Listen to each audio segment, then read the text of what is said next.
Okay, announcement time. So at the beginning and end of this video, you'll see a slide with our Zoom link posted for our fellowship time, which happens from 12:30 to 1:30 every Sunday after service. There is a bit of a break in between, so we encourage you to bring lunch and a drink and join us. Every Wednesday, we use that same Zoom link at 8 p.m. for our water into wine time. We usually hang out, check in, play games, and/or watch a TV show together. We have a special fellowship time coming up on October 28th.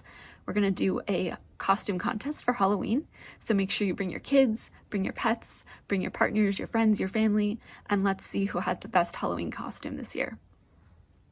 During this time, we're not taking tithes, so if you have a need, please post in the comments if you feel comfortable. You can also message us privately. If you have extra, make sure to give to those folks during this time. For our musicians, you may see their Venmo ID linked. Make sure to tip them as you're able. At the end of this service, you'll see that we'll do communion together. Grab, something to munch on and a drink for that portion. If you like our videos, please share them. Sometimes during our service, we cover heavy topics that may be triggering. We care about you most, and if you need to skip, set aside and come back later, or skip altogether, that's more than fine. We are a diverse community, and the only thing we don't tolerate is intolerance. We hope that this space fosters community reflection, conversation, and action. Every week I bring you a poem. I am committed to trying to find a minority person's voice. This week, with the failure of Breonna Taylor's murderers to be held accountable, I felt it particularly important that we highlight a Black woman's voice, because being anti-racist is all the time. This is I'm a Black Woman by Mari Evans. I'm a Black woman, the music of my song, some sweet arpeggio of tears, is written in a minor key, and I can be heard humming in the night. I saw my mate leap screaming to the sea, and I, with these hands, cupped the life breath from my issue in the canebrake. I lost Nat's swinging body in a rain of tears, and heard my son scream all the way from Anzio. For peace he never knew, I learned Da Nang and Pork Chop Hill in anguish. Now my nostrils know the gas, and these trigger-tired fingers seek the softness in my warrior's beard. I am a Black woman, tall as a cypress, strong, beyond all definition still, defying place and time and circumstance, assailed, impervious, indestructible. Look on me and be renewed.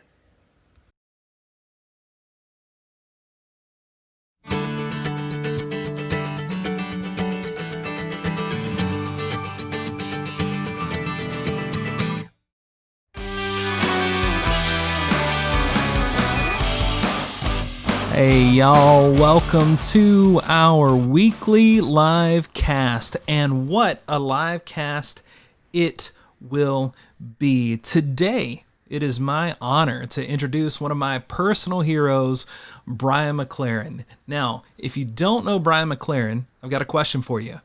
Where have you been? Brian is one of the most prominent names in progressive literature, and not only has Brian been a personal literary icon for me, but Brian is also directly responsible for helping me find my denominational home in the Disciples of Christ years ago when Brian and I chatted on the phone when I was looking for some direction in my career. So Brian, depending on who's watching this, you are either to thank or to blame for this live cast right now. Okay, well, I guess then I'll cover both bases and I'll say you're welcome and I'm sorry. So Brian, inquiring minds must know. We always ask folks this. What is your adult beverage of choice? Okay, so the honest truth is I love Bud Light Lime and Bud Light Orange. Those are my favorite beers. If you ask me for a mixed drink, I've only had it a couple times in my life. I was in South America and I was treated to an unbelievably delicious drink called a pisco sour. Ooh. And any chance anyone ever gets to try one, they're really quite special. I don't think I've had one of those before, so I'm going to have to try that and get my mixology set out and experiment a little bit. So, Brian, to kick things off, for folks that don't know you, tell us a little bit about your faith and career journey. Sure. Well, I grew up in a very conservative Christian home. I don't know if you ever heard of the Plymouth Brethren. It is the group that Garrison Keillor came from and the group that Jim Wallace came from.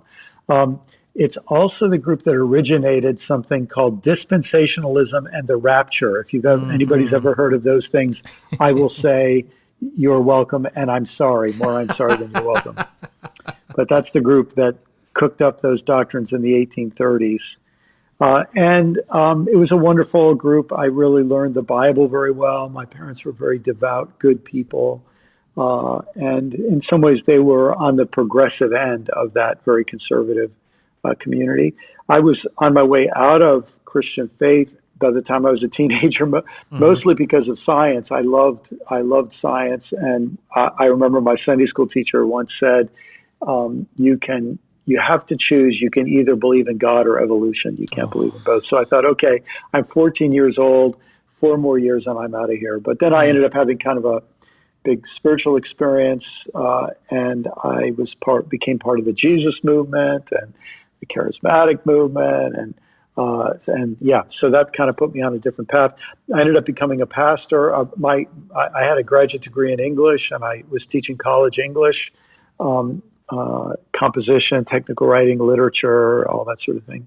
And I ended up leaving teaching to become a church planter and pastor. So I was a pastor for 24 years. And for the last 14 and a half years, I've been working full-time as a writer and speaker and an activist. I have a bunch of causes I'm committed to. So that's pretty much it. That's awesome. Brian, I didn't realize how much your and my stories were very similar. I didn't go the path of being an English professor, but our faith background is definitely very similar. So, Brian, your works are incredible. And I remember that first phone call that you and I had, and I was shocked that I was able to talk to you because your work is so moving. And my question to you is, out of all of your amazing literary works, which is your favorite and why? Yeah, this is like asking me which of my 4 kids is my favorite. It's really hard to say. I mean, I wrote a book called The Story We Find Ourselves In that was probably one of my favorite books to write. I felt really good about the shape of that book. It was part of a trilogy that was a new kind of Christian story we find ourselves in, and The Last Word and the Word After That, kind of a fictional thing. But another book that was super fun for me to write, I wrote a book that just came out a couple of years ago called The Galapagos Islands: A Spiritual Journey. And that was one of my favorite things to write. I have a novel that I've written that is not yet published. I don't know when it will ever be published, if ever, but it's close to my heart. And then, so those would be some of my favorites. I got to tell you, I mean, I loved all of them. A New Kind of Christian was one of my favorites too. So that was great. And then We Make the Road by Walking It was something that we went through as a church a long time ago, which was an excellent devotional. Well, thanks. When I finished that book, I remember I said to my wife, if I get hit by a truck, I feel like I wrote the book that I was, supposed to write. So that was an important one for me. That's awesome. That's awesome. I aspire to be half the writer that you are, my friend. Well, that's nice of you to say. It's the truth. And to kind of switch gears, though, because I would love your perspective on this, because you're really good about bringing up relevant topics in your works. I don't know if you've noticed, I'm sure you have, things are just kind of a mess right now. You open the windows and just the shit show abounds. I kind of noticed. Yes. So with all the current struggles that are facing America in particular, what are the 3 most important issues that we as a nation must tackle, in your opinion? Yeah, boy, it's funny. I have an answer right on the tip of my tongue for that. If you ask me which book that I've written that had the biggest effect on me, I wrote a book called Everything Must Change. Mm-hmm. And really that was the purpose of that book, was to answer that question. What are the biggest crises that we face? And so the three that I identified in that book, and they've only become almost absurdly more obvious since then. The way I make it easy to remember is it's the three Ps: the planet, poverty, and peace. The planet, we're living unsustainably with the planet. We're heating it up. We're killing all the animals. And what did I just read? 60% reduction in non-human biomass since the 1970s. Mass insect die-off in the world, depleting fisheries. I mean, it's just multifaceted, in addition to climate change. And so that's the planet. Poverty, more and more wealth and power is being concentrated in a super elite group of super powerful people, billionaire oligarchs for whom governments are really just puppets on their string. And of course, we managed, I think, to elect one of those billionaire oligarchs, at least someone who aspires to be in their ranks. And then peace means peace between races, peace between classes, peace between parties, peace between nations. Just the sense that when those first two problems are exacerbated, every human difference becomes a source for fear and hatred. So how do we work for peace? And then, of course, when you talk about peace, and then you realize that we're producing more and more weapons of more and more deadly capacity. So if you ask me the three biggest, those are the three: peace, poverty or economic inequality, and the planet. Very, very good answer. I mean, it's sad that we still have to answer that question, though. We haven't made any progress yet. It's easy to say. And what's so sad is we were making phenomenal progress, for example, on alleviating poverty. But we have lost so much ground in that. And it's like there's this tug of war between the poorest half of the world and literally somewhere between 8 and 23 families. I've read different estimates, but right now, somewhere between 8 and 23 families own as much wealth as 3.5 billion people. And it's one thing that for the wealth, but how much power that gives them to control media, to control information, to spread misinformation, to spread conspiracy theories. So that one is just going off the charts in front of us. Yeah. Agreed. What do you think in regards to this pandemic? What do you think the coronavirus in particular has taught us about America, about the church, and about you as a person? What has it revealed about yourself? Well, I'm super fortunate. It's been relatively easy for me and my wife to quarantine. If you have to be quarantined, we live in Southwest Florida. It's a beautiful place, and I have no great suffering. It's meant that I haven't traveled, and a lot of people don't know how happy I am to stay at home. For me, travel is work.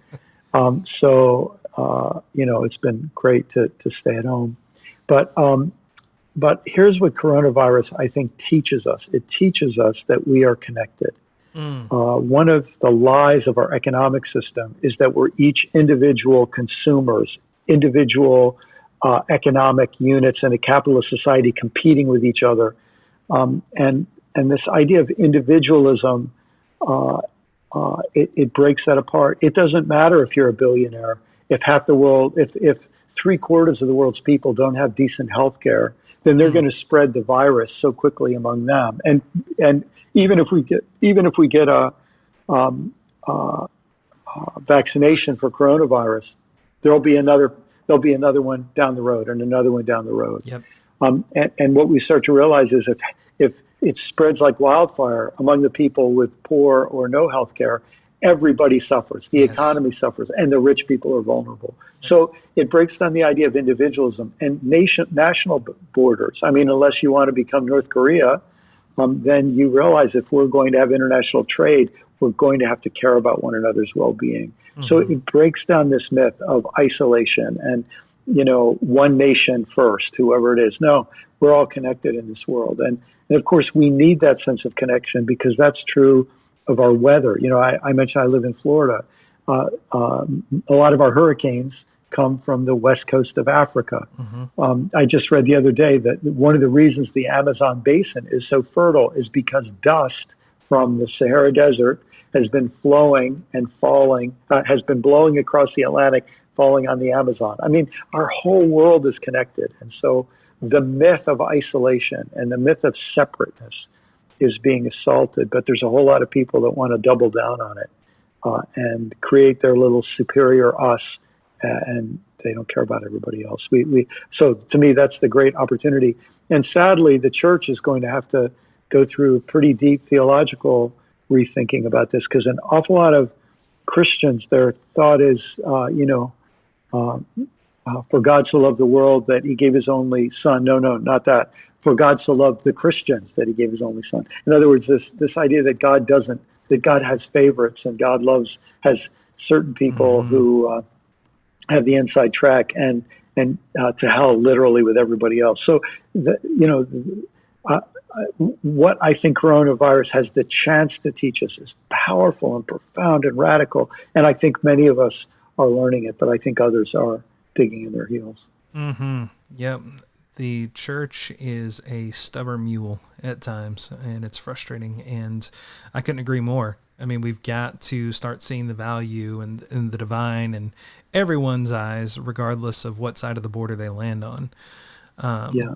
What are some of the exciting projects that you have going on right now personally, whether they're written or not? What are some things going on that you're just stoked about that we may get to witness ourselves in the coming months? Well, I'm doing a lot with the election. If people are interested, they can go to votecommongood.com, all one word, votecommongood.com. And that's where I'm really busy with the election because I just feel so much is at stake.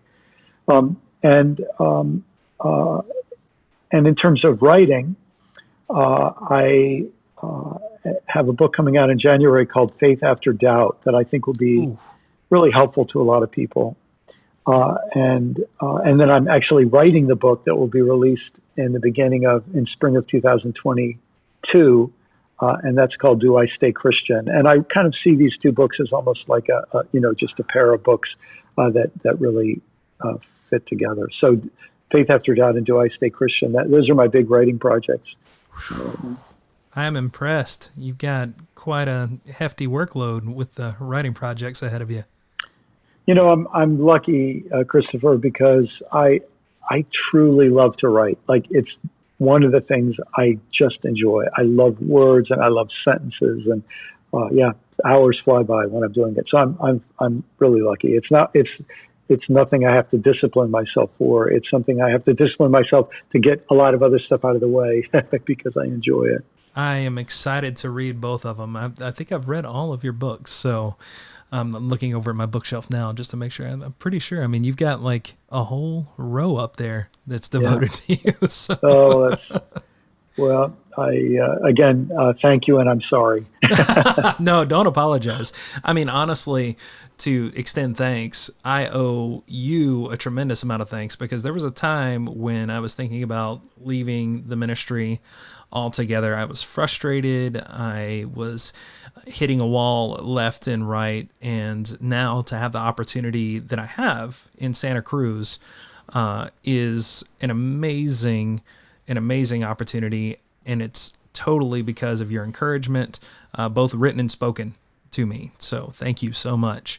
Gosh, that means a lot to hear that, Christopher. I appreciate that. Thanks. I'm glad. And when our brewery gets open here in a few weeks and this pandemic is over and when traveling has you working this way, we'll have to treat you to some of our beer that we've got in our brewery that's coming down the pipeline here in a few weeks. That sounds great. Yeah, I'm excited about that. And speaking of things being different, with our church, it was a brewery. I think the church has to shed its skin. And again, for us, it looked like a brew house, but I think for lots of churches, that means something different. The church has to shed its skin. And as it moves into the future, what do you see the church of the 21st century looking like? Well, there's $1 million question. So, Christopher, the first thing I'd say, I wrote about this in a book called The Great Spiritual Migration a couple years ago. And I first should say, I think that certain sectors of the church will be among the most destructive organizations on the planet. I think they will be in denial about climate change. I think they will be in denial about systemic racism.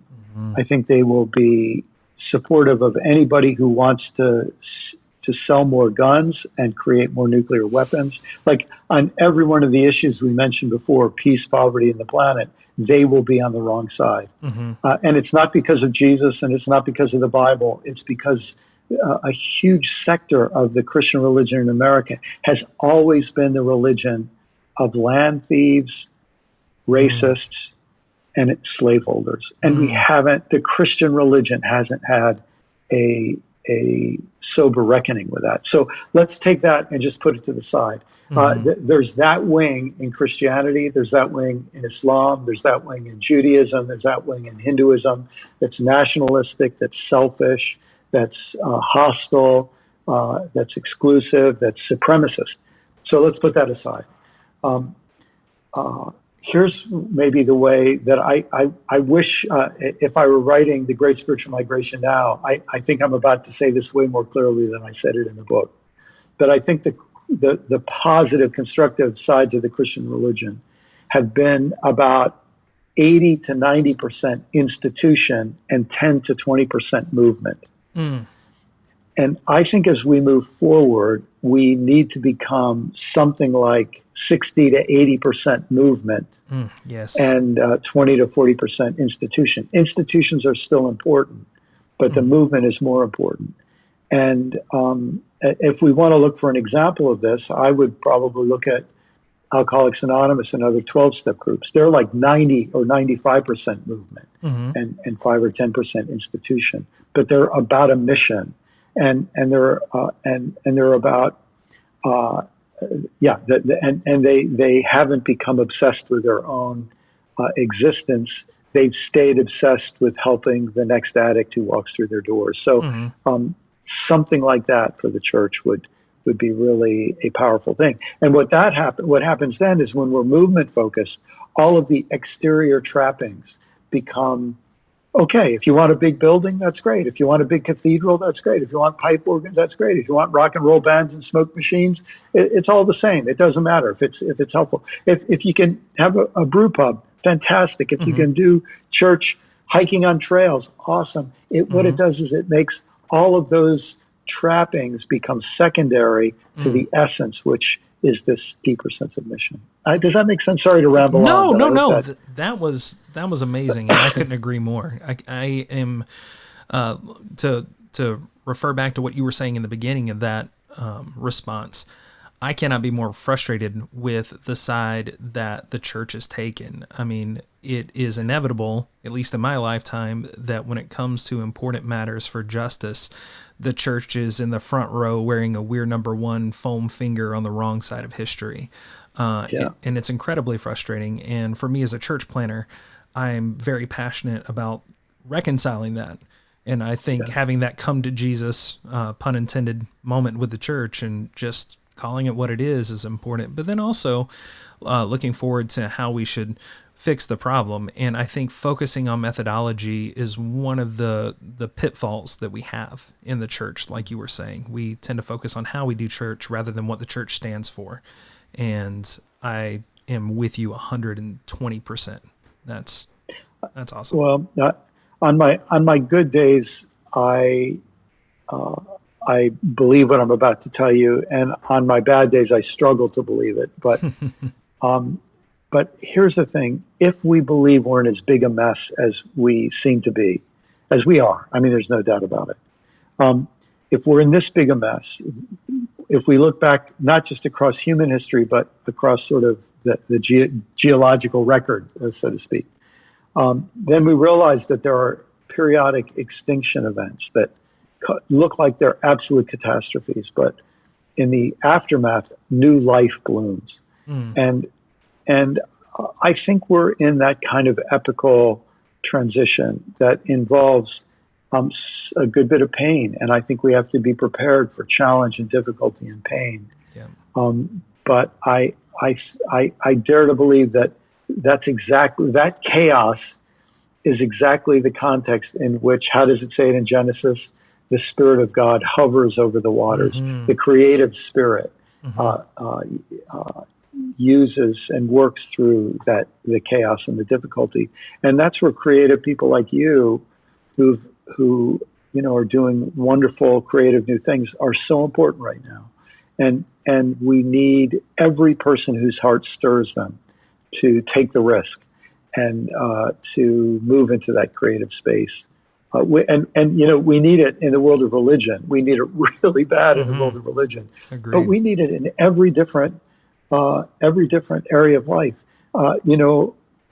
Just before our conversation, I was listening to something on NPR about the struggles that higher education is going through. Their entire business model is being shaken by coronavirus and by demographic shifts. And, the number of colleges and universities that are going to go out of business is significant. Yep. And it's happening in business itself, and it's happening in agriculture. I mean, you can just take an area of life. We're at this point.